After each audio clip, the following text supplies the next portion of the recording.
My name is Rachel, and this is the story of how the man I loved most in this world shattered everything I believed in, and how the truth I discovered was darker than any affair. It started subtly. A new scent on his clothes, late nights at the office that didn't quite make sense, and the biggest red flag, that sudden emotional distance that's almost invisible at first, but grows louder the longer you pretend not to see it. He used to come home with stories about his coworkers, his day, some silly office drama. But lately, when I asked, he'd shrug and say, "It was fine. Just that. It was fine." And then he'd disappear into his phone. One night, as we sat on the couch watching TV, his phone buzzed. He quickly grabbed it and turned the screen away. I laughed, trying to keep it light. "Wow, secret messages now." He smiled tightly. "Just work stuff." But the way his voice tightened, the way his thumb lingered on the delete button before locking the screen, it told me everything. The next few days, I tried to brush it off. Maybe I was paranoid. Maybe the stress from work was getting to him. But every time he left the house, I felt this pit in my stomach, a quiet, gnawing ache that whispered, something isn't right. So one evening when he was in the shower, I picked up his phone. It wasn't locked yet. My hands trembled as I opened his messages. There was nothing. No flirtatious texts, no photos, no calls. Too clean. That was the problem. It was too clean. Ethan was never that organized. He must have been deleting everything. Still, there was one thing he missed, a random contact saved only by an emoji. No name. Just that. I opened it. The thread was empty except for one message he hadn't deleted yet. It read, "Same place tomorrow night. Don't be late. I booked the suite." My heart dropped. Suite? I felt my chest tighten so hard I could barely breathe. That night, I pretended to be asleep when he got into bed. His arm brushed mine, and I flinched. He didn't notice. Or maybe he did, and didn't care. The next day, I followed him. I waited until he left for a late client meeting, and then took a cab. My hands were cold, my thoughts a mess. I didn't even know what I'd do when I saw him. I just needed to see. He stopped at a downtown hotel, one of those sleek, expensive ones he used to joke were too fancy for normal people. I parked across the street and watched him walk inside, phone in hand, adjusting his tie. Minutes later, a woman appeared, tall, elegant, with long dark hair and a trench coat. She walked straight toward him like she knew exactly where he'd be. And when he saw her, his entire expression changed. The exhaustion vanished. The fake smiles I'd been getting disappeared. He lit up. They hugged. And it wasn't friendly. I felt something inside me collapse, like all the air had been punched out of my lungs. I watched them head inside the hotel together. I didn't cry right away. I couldn't. I just sat there in silence, numb, staring at the entrance like it would somehow erase what I'd seen. When he came home that night, I was sitting in the kitchen, pretending to drink tea. He looked startled. "You're still up?" "Yeah," I said quietly. "How was your meeting?" He hesitated. "Long. The client wanted revisions." I smiled faintly. "At the downtown hotel?" He froze. The silence between us stretched until it felt unbearable. Finally, he forced a laugh. "You're imagining things again." Again. That word. He'd used it before when I caught him lying about smaller things, missing money, odd phone calls. He'd always turned it around, made me question myself. But not this time. "Who is she, Ethan?" I asked. "The woman at the hotel." He stared at me for a long moment, then exhaled. "Rachel, you're making a huge mistake." "No, you made a mistake," I said, my voice shaking. "Just tell me the truth." He ran a hand through his hair, pacing. "She's just a colleague." "It's not what you think." I laughed bitterly. "A colleague you hug outside a hotel before going inside together?" That's when his mask slipped. Just for a second. His jaw clenched. His eyes hardened. And I saw it. The guilt. The irritation. He wasn't sorry, I found out. He was angry I caught him. I packed a bag that night and went to my sister's house. He called, over and over, but I didn't answer. I needed space to think, to breathe. By morning, I decided I couldn't stay in limbo. I needed proof. Real proof. So, I called a private investigator, a woman named Claire who specialized in infidelity cases. She didn't sugarcoat things. If he's cheating, we'll find out. But be prepared, Rachel. Sometimes the truth hurts more than you expect. I nodded. I can handle it. I thought I could. For the next few days, I waited, heart pounding every time my phone buzzed. When Claire finally called, her voice sounded different. Rachel, she said slowly, we need to talk. It's not just an affair. I froze. What do you mean? She hesitated. I found out who the woman is. My voice barely came out. Who? She sighed. You might want to sit down. My knees went weak. Claire, please. Just tell me. The woman your husband's meeting with. She paused, her voice heavy. Is someone you know? My grip tightened on the phone. Who is she? Claire took a breath. It's your best friend, Lydia. My world tilted. I felt my entire body go cold. Lydia? My best friend? The one who stood by me through everything? The one who helped me decorate our house? Who called Ethan her brother-in-law?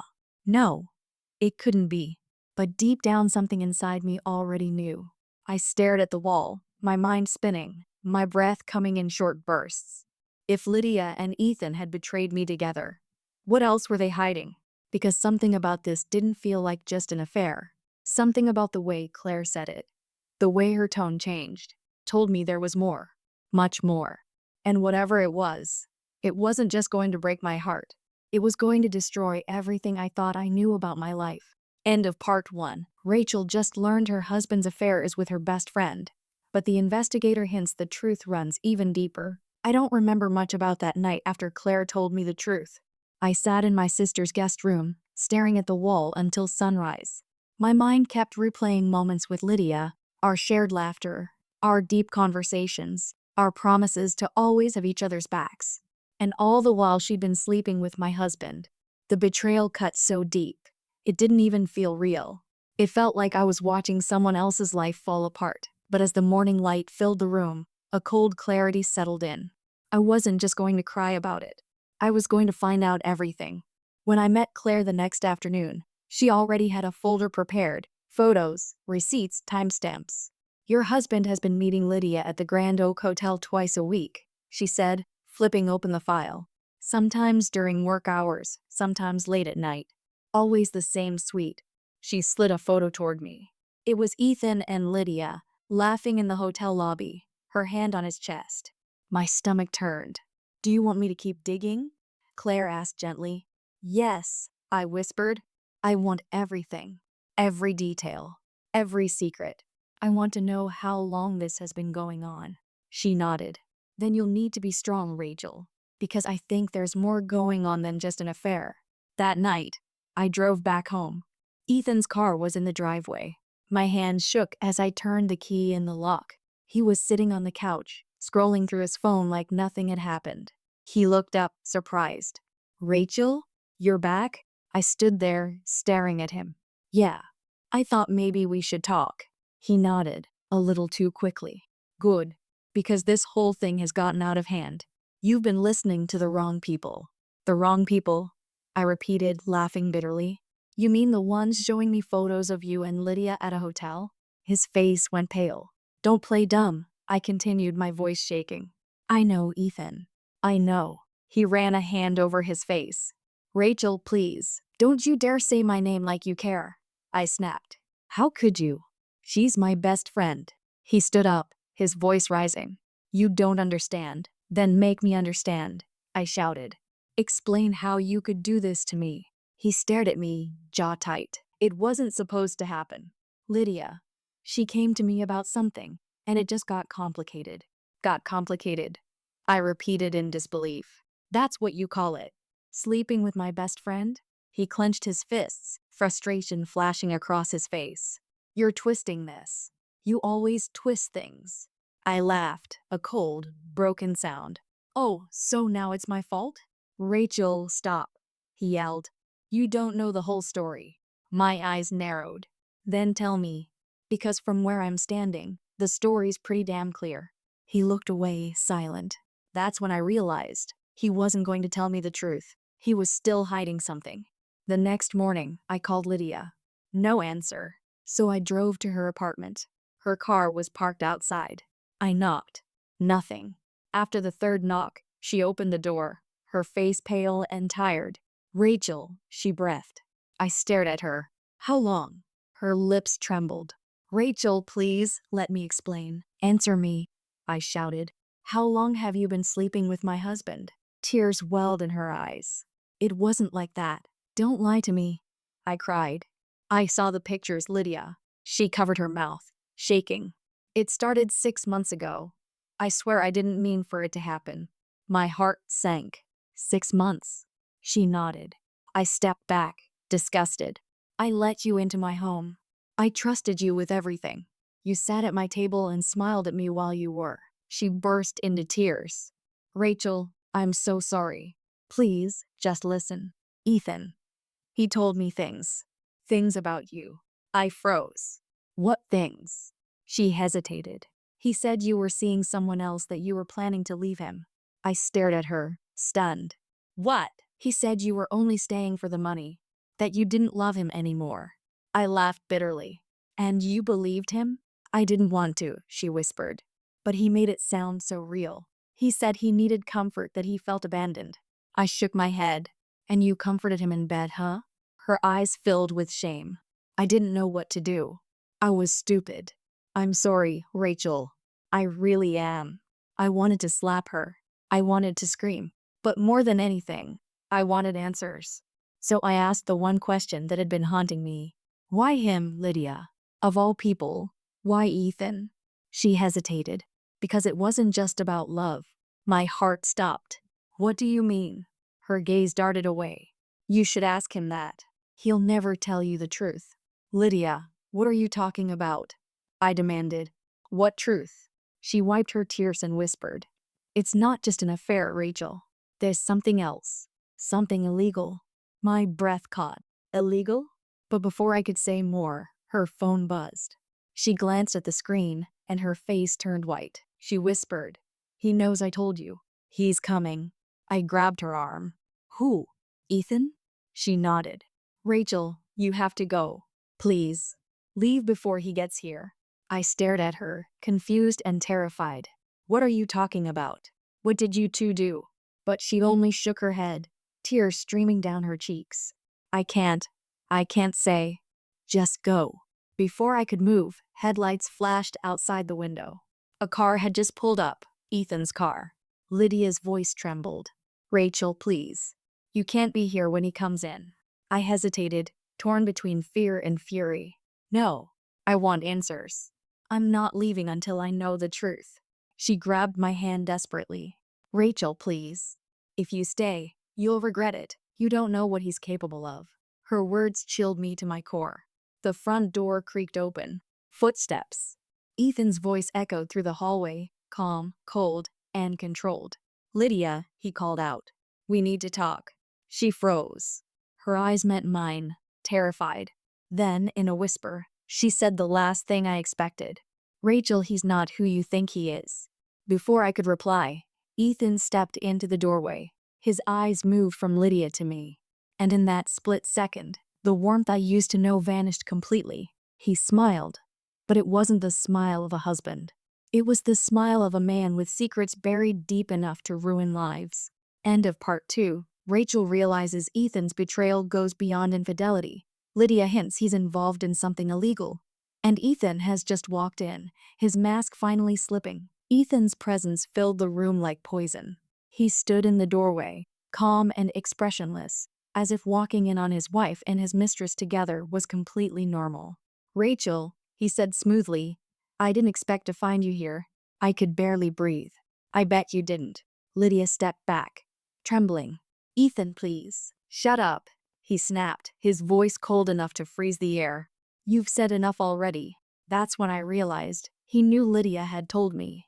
He started toward her, slow and deliberate, his eyes dark with anger. I stepped between them instinctively. Don't you dare touch her.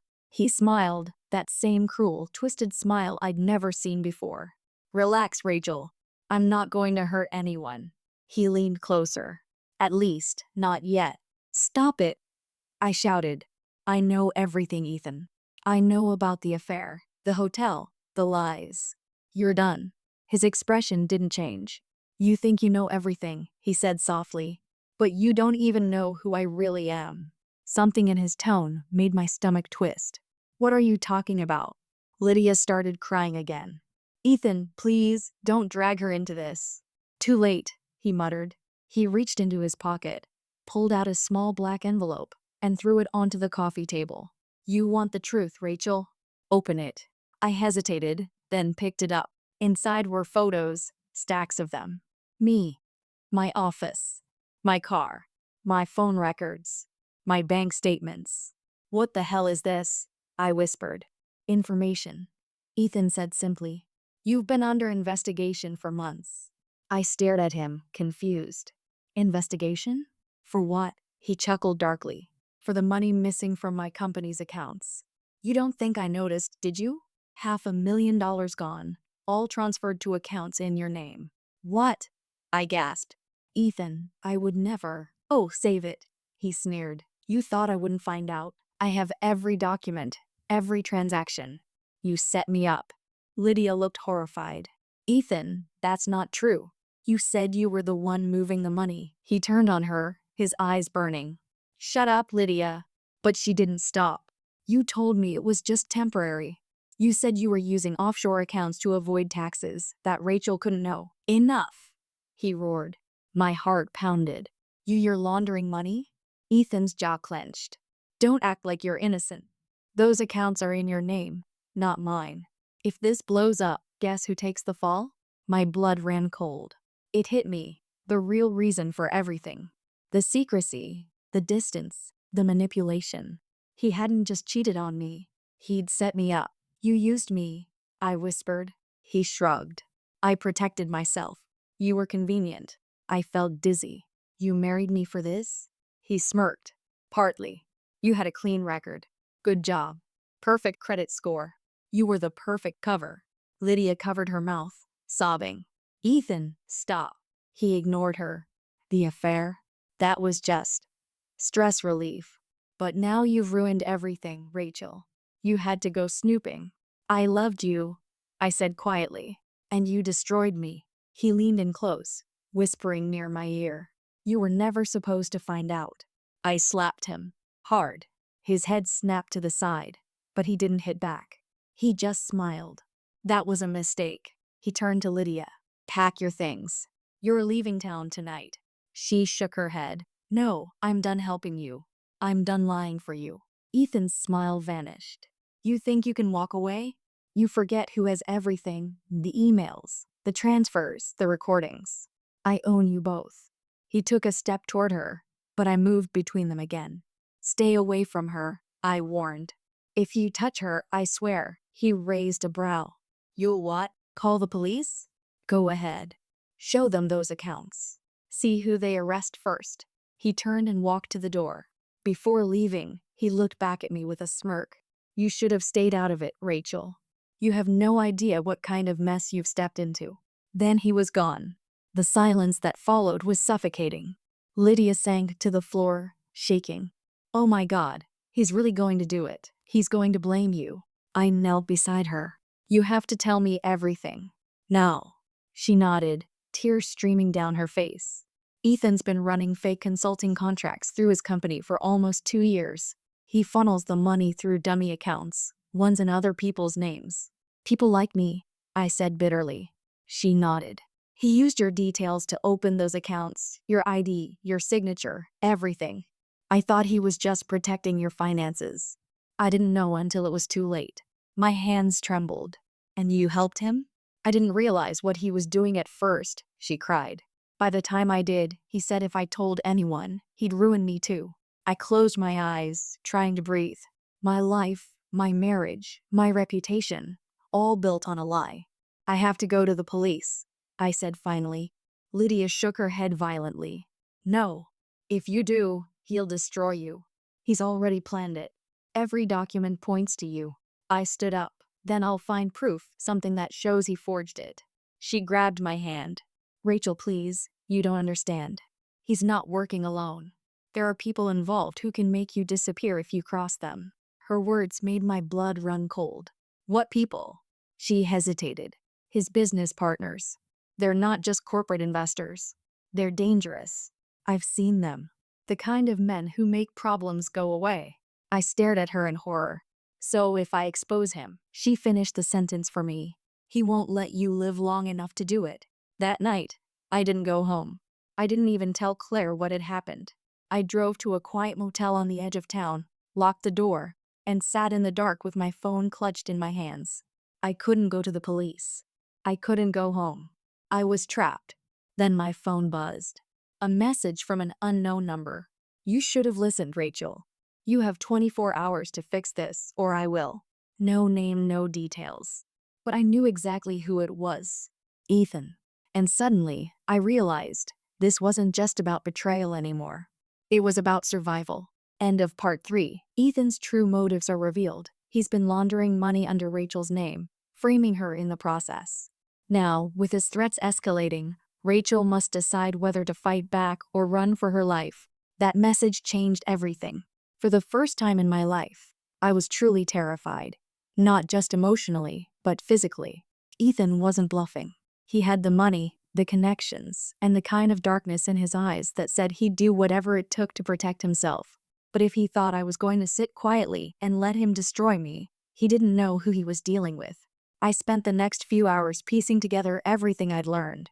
Lydia's confession, the forged accounts, the missing money, Ethan's partners. Then I remembered something, a flash drive Ethan had once hidden in his office desk. I'd seen it months ago when I was cleaning. He'd snatched it away, saying it was for work stuff. I hadn't thought twice at the time. Now, I knew that flash drive could be the key.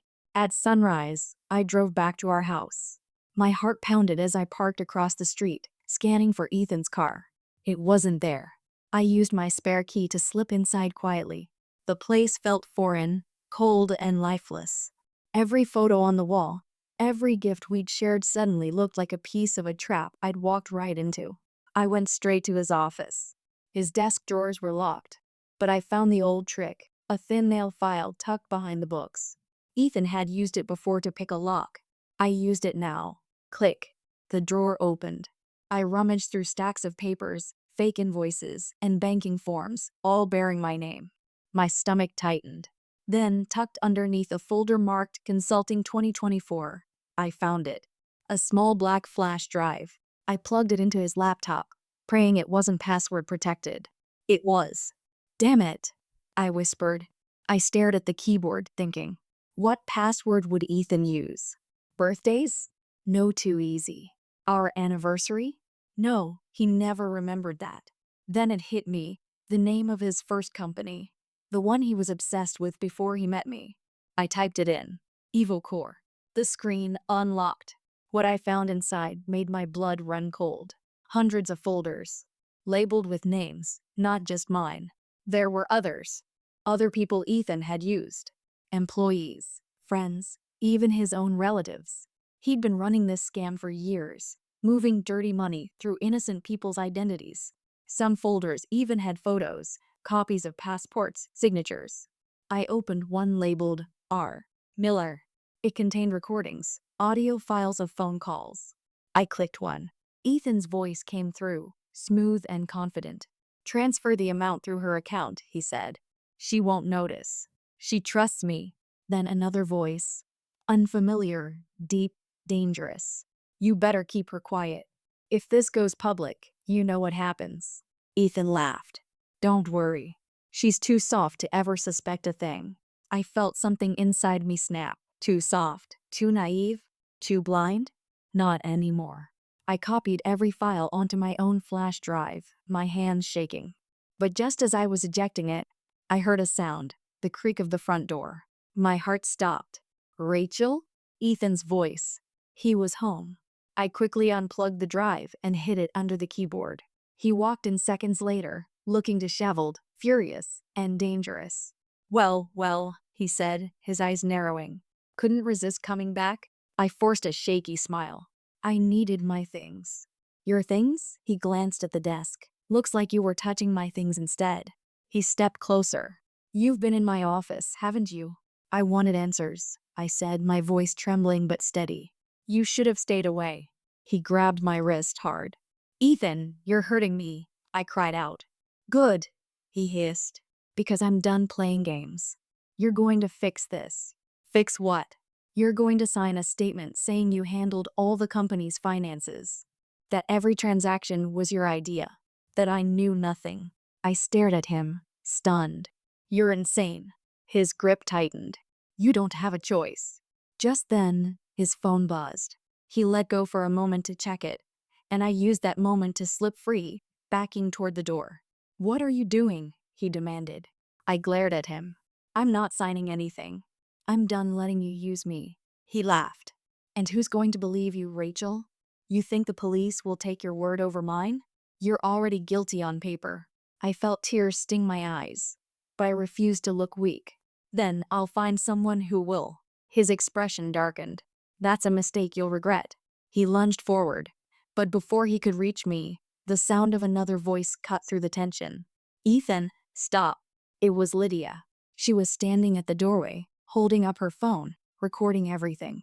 I've been recording since you walked in, she said, her voice shaking. If you touch her again, I'll send this to every news outlet in the city. Ethan froze. His face went pale. You wouldn't. She smiled bitterly. Try me. I stepped beside her. Looks like your little empire is falling apart, Ethan. He glared at both of us, hatred burning in his eyes. You think this ends here? You have no idea who you're dealing with. Then he stormed out, slamming the door so hard the walls rattled. I turned to Lydia, shaking. You followed me? She nodded. I had to. I was scared he'd hurt you. I exhaled shackily, tears falling down my cheeks. Thank you. She took my hands. You have proof now, Rachel. Real proof. But we need to be smart. Ethan's not going down quietly. I nodded slowly. Then we make sure he has no choice. That night, Lydia and I went through everything on the copied flash drive. We stayed up till morning, piecing together evidence, planning our next move. But as we worked, one file caught my attention, a folder labeled Project Mirror. Inside were photos of me, dozens of them, at work, at the grocery store, even sleeping. And one chilling image, a photo of me standing in front of our house, taken from across the street just last night. Someone was watching me. Suddenly, the message on my phone made sense. It wasn't just Ethan. Someone else was involved, and they knew where I was. I looked at Lydia, my voice trembling. We're not safe here. She frowned. What do you mean? I turned the laptop toward her, showing her the photos. Her eyes widened in horror. Then, before either of us could speak, the motel lights flickered, and the power went out. End of part 4. Rachel discovers Ethan's criminal files and evidence of other victims, but now realizes she's being watched. As the lights go out, danger closes in. The sudden darkness swallowed the room whole. Lydia gasped, clutching my arm. Rachel, what's happening? My heart raced. The hum of the refrigerator stopped. The motel went eerily silent. Even the night insects outside seemed to vanish. I whispered, "Stay quiet." My phone's flashlight cast a weak glow across the room. The curtains fluttered slightly. Someone was outside, watching, waiting. I crept toward the window and peeked through a gap. A black SUV sat parked across the street, headlights off. Inside, two silhouettes sat perfectly still. Lydia's voice shook. Is that them? I nodded. He found us. Suddenly, my phone buzzed. Another message from the same unknown number. You shouldn't have opened that folder. Lydia's eyes widened. Oh my God. I didn't reply. Instead, I grabbed the flash drive, shoved it into my bag, and whispered, "We're leaving." No. We slipped out through the back door, avoiding the parking lot, our footsteps muffled by the damp grass. My pulse pounded in my ears. But just as we reached Lydia's car, a man's voice echoed from the shadows. Going somewhere, ladies. We froze. A tall man stepped into view, dressed in black, his face partially hidden under a cap. He wasn't Ethan, but he had that same quiet menace, the kind that came from confidence and cruelty. Lydia's breathing quickened. Rachel, get in the car, I whispered. The man smirked. You really shouldn't have crossed him. Mr. Cross doesn't like loose ends. M.R. Cross? I repeated, confused. He chuckled. Your husband's business partner. The one who owns him. Before he could take another step, Lydia threw her purse at him and shouted, Run. We bolted. He cursed and lunged forward, but we were already in the car. Lydia jammed the keys into the ignition. The engine roared, and she slammed on the gas. Tires screeched. The SUV behind us lit up, headlights flaring to life. "They're following us," Lydia cried. I turned back to see the black vehicle gaining fast. My hands shook as I dug into my bag, pulling out my phone. "I'm calling the police." "No," Lydia yelled. "If we call, they'll trace us. We need to lose them first." We sped down the dark highway, the wind howling through a broken window. My mind was racing. Ethan's crimes, his partners, the evidence, the photos. It was all connected. He wasn't just laundering money. He was working for someone far worse. After what felt like an eternity, Lydia turned off onto a side road, a narrow, wooded path. The SUV disappeared in the distance. We stopped near an abandoned cabin. "Do you think we lost them?" she asked breathlessly. I nodded, though my heart still thundered. "For now." We sat in silence for a moment, trying to catch our breath. Then Lydia turned to me, her face pale. "Rachel, what if we can't stop them? What if the only way to survive is to disappear?" I stared at her. "Run away?" She nodded. "It's not just about Ethan anymore. These people, they're killers. You saw the photos. They're watching you." I clenched my fists. "No, I'm not running. I'm ending this." She looked at me, disbelief in her eyes. "How?" I took a deep breath. "By making Ethan destroy himself." The next morning, I put my plan in motion. I used the files on the flash drive to create a backup, one that automatically uploaded to multiple cloud servers and an encrypted drive. Then, I sent Ethan a message. "Meet me tonight. Alone, or I'll send everything to the police." He replied within minutes. "You're playing a dangerous game, Rachel." I smirked to myself. "No, Ethan. I'm ending it." We met at the same rooftop where he'd proposed to me years ago. I thought of how beautiful it had seemed back then, how innocent I'd been. Now it felt like the stage for a final reckoning. He arrived just as the sun dipped below the horizon, his expression unreadable. "Well," he said, stepping forward. "I have to admit, I didn't think you'd get this far." "I guess you underestimated me," I replied coldly. "I always knew you were smart," he said, circling me slowly. "Just not smart enough." He stopped and smiled. "You think you have evidence. You think you can destroy me, but you can't. Because the moment you try, the people I work for will erase you." I took a step closer.